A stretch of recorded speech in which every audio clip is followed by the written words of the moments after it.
नमस्कार, मैं हूं आपके साथ कविता राणा। गलवान घाटी में हुई हिंसक झड़प से भारत चीन के बीच तल्खी का माहौल है। दोनों मुल्कों के बीच तनातनी जारी है, जिसे देखते हुए आचार्य मयंक शर्मा जी ने यह भविष्यवाणी की थी कि 30 जून के आसपास चीन के खिलाफ भारत कोई बड़ी कार्रवाई कर सकता है। नतीजतन उसी दिन मोदी सरकार ने 59 चीनी ऐप्स को बैन कर दिया। फिर चीनी वीवो अकाउंट से अपनी तमाम फोटोज और पोस्ट पीएम मोदी जी ने डिलीट कर दी और अब चीनी कंपनियों को भी बैन करने की मांग तेज हो गई है।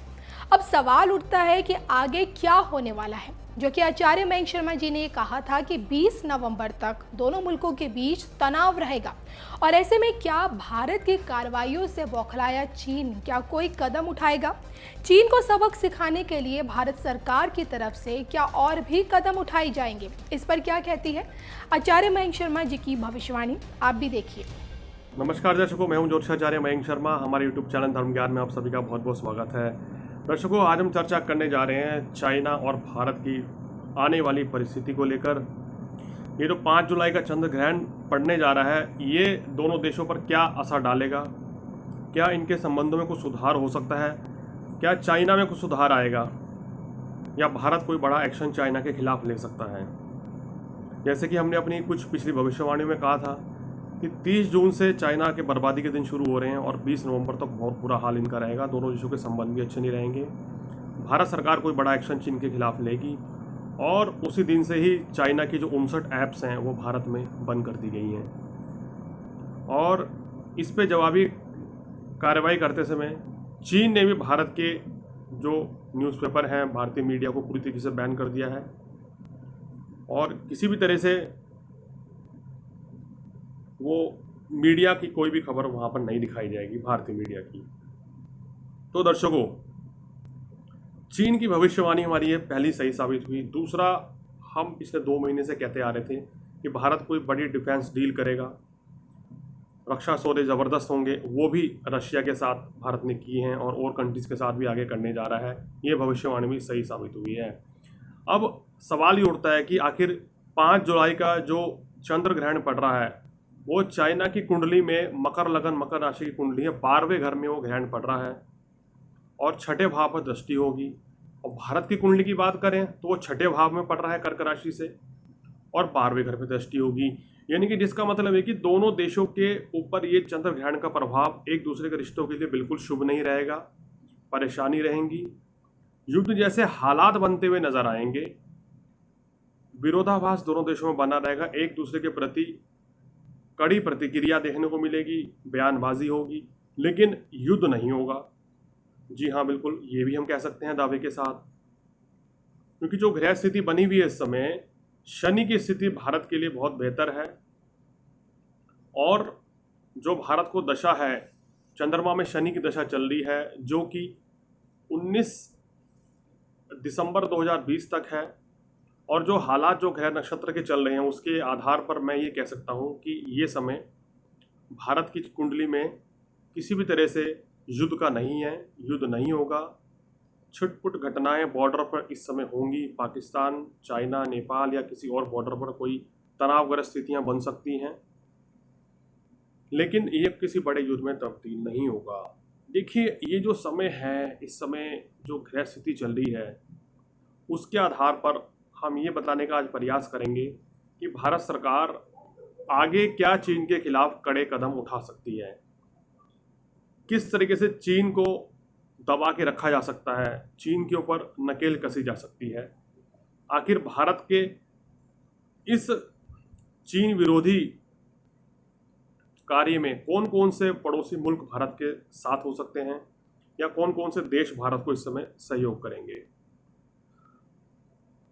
तो दर्शकों, जो ग्रहों की चाल कह रही है कि चाइना कोई बड़ी शरारती हरकत कर सकता है, भारत को बदनाम करने की कोशिश करेगा, विश्व में भारत के खिलाफ जाने का प्रयास करेगा, क्योंकि सप्तम भाव में उसके नीच के मंगल है, उस पर कभी भरोसा नहीं किया जा सकता है। चाहे वो आपका कितना ही हमदर्द दिखाए, कितना ही बड़ा मित्र कहे या कहे कि हम भारत के साथ दोस्ती करना चाहते हैं, सप्तम मंगल नीच का हो, अष्टम शनि हो, तो कभी आप विश्वास नहीं कर सकते कि वो विश्वास पात्र देश नहीं होगा, वहाँ की जो सरकार होगी वो विश्वास पात्र नहीं होगी।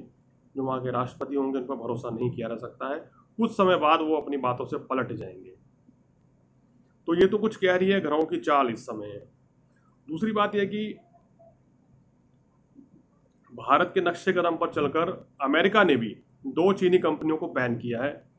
और भारत और अमेरिका के साथ क्या ये चीन के ऊपर और कितना भारी पड़ने वाला है। देखिए, मैं आपको बता दूं, पूरा विश्व एक हो जाएगा और चाइना और उसके कुछ मित्र एक तरफ रह जाएंगे।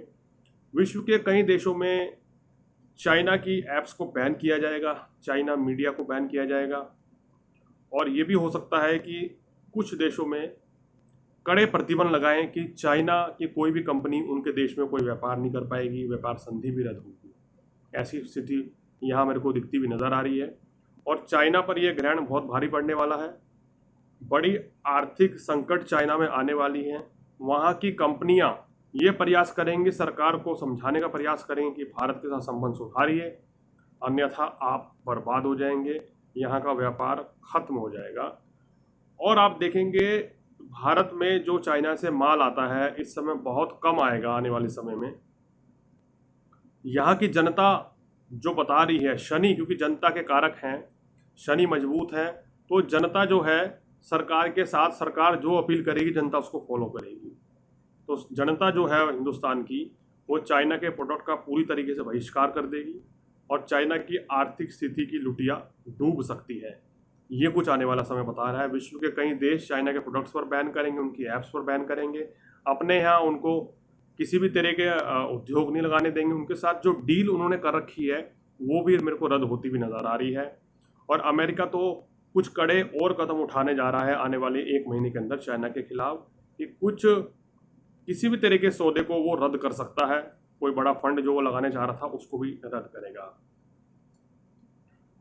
देखिए, चाइना इस समय बहुत बुरी तरह झल्ला गया है क्योंकि भारत ने ऐप्स पे जो बैन लगा दी है। चाइना को पता है कि ये एक बड़ा बाजार है भारत और उस पर वो कब्जा करे हुए है। जब वो उस तरह की ऐप्स बैन लग जाएंगी तो उसको निश्चित रूप से संकट परेशानी आने ही वाली है। तो देखिए, भारत सरकार की तरफ से आखिर अगला कदम क्या रह सकता है। और भारत सरकार द्वारा चीनी ऐप्स पर बैन लगाना चाइना को कितना बड़ा झटका देगा ये तो हमने आपको बता ही दिया कि उनकी आर्थिक स्थिति बहुत डामाडोल होने वाली है। इसी के कारण वहाँ बेरोजगारी और भुखमरी आने वाली है। वहाँ पर बड़ी महामारी, बड़ी बीमारी फैलेगी। जैसे मैंने पहले कहा था कि जैसे ही गुरु को केतु में आने दीजिए तो चाइना की और बर्बादी के दिन शुरू होंगे। इसके अलावा भारतीय सरकार और क्या कदम उठा सकती है। अगर ग्रह नक्षत्र की बात करें तो चंद्रमा में शनि की दशा है और जो भारत देश की कुंडली में 6ठे भाव में गुरु आ गए हैं केतु के साथ, तो इसका मतलब ये है कि सरकार सख्त होगी, किसी भी पड़ोसी देश की गलत हरकत को बर्दाश्त नहीं करेगी, उनके खिलाफ कड़ी कार्रवाई कर सकती है। ये कुछ संकेत रहते हुए नजर आ रहे हैं। और भारत अब अगला कदम क्या उठाएगा। देखिए, मेरे को ग्रह स्थिति के हिसाब से लग रहा है क्योंकि गुरु जो है धन धान्य सुख समृद्धि प्रोस्पेरिटी के कारक माने गए हैं और ये 12वें घर में चले गए हैं केतु के साथ चीन की कुंडली में। तो चीन का जो व्यापार जो भारत के साथ जुड़ा हुआ है उसमें आने वाले समय में कटौती हो सकती है, तेजी से बैन लग सकता है। कुछ जो संधियां दोनों देशों के बीच थी, कुछ बिजनेस डील थी, वो रद्द हो जाएगी आने वाले कुछ समय में। ये मुझे ऐसा कुंडली के हिसाब से नज़र आ रहा है। और चाइना जो है भारत विरोधी नीति के साथ पूरे विश्व में जाने का प्रयास करेगा पाकिस्तान के साथ मिलकर, लेकिन उन दोनों को मुंह की खानी पड़ेगी। किसी तरह की कोई सफलता इनको नहीं मिलने वाली है।